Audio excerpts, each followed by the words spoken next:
I woke up for some reason. I couldn't sleep. I woke up. I saw a lot of texts on my phone. I saw the news. I cried out of joy. I jumped. I thanked God. I don't know. I was overwhelmed.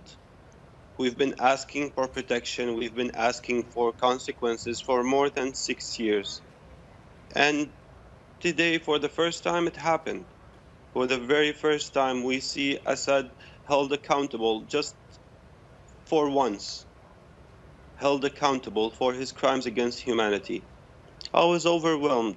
I felt grateful for President Trump. I felt grateful for the United States. I felt grateful for each and every person who lobbied and called and kept on talking until someone actually listened. There are people in America, and I hear you supportive of President Trump, and so many people are, Democrats and Republicans, but there are also people over here in America who are saying, all right, so clearly President Trump is motivated by just, as we all have compassion for these just horrible images of these babies who were killed, but at the same time, this is a man who doesn't want Syrians to come into this country with this refugee ban. I want to just play some sound.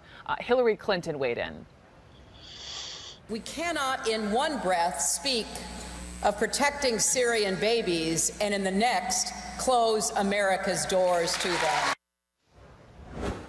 Quickly, Qasim, how do you see that?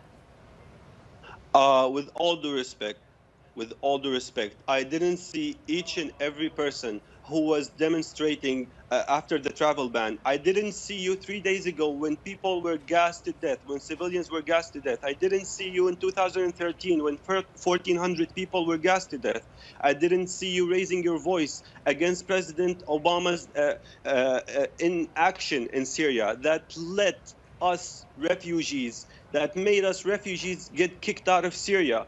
If you really care about refugees, if you really care about helping us, please help us stay in our country. We don't want to come to the United States. We want to stay in our country. We want to stay in our country. With all due respect, this is hypocrisy. If you really care, help us stay in our country. We don't want to become refugees. We want to stay in our country. Help us establish safe zones. Help us stay safe in our country. And if you just give me a few seconds just to tell President Trump once again, please, sir, what you did was amazing. What you did was a powerful message of hope for a lot of people inside and outside of Syria. Please don't stop on this. Please help Syrians stay in their country. Please establish safe zones. Please take out Assad air forces so they won't be able to commit more atrocities using traditional weapons. 500,000 people were killed with traditional weapons, just so people can know what we have suffered in the past 6 years. Look, Syria has been a wicked problem for a very long time.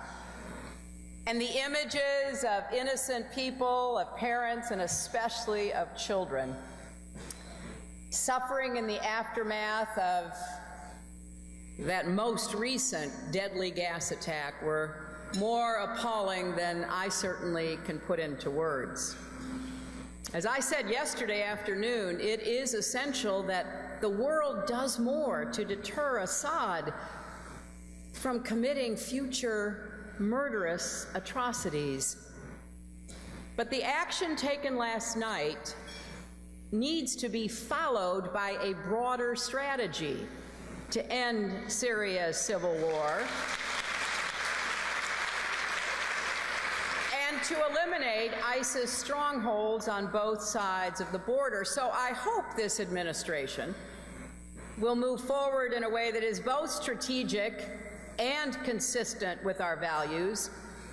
And I also hope that they will recognize that we cannot in one breath speak of protecting Syrian babies and in the next close America's doors to them.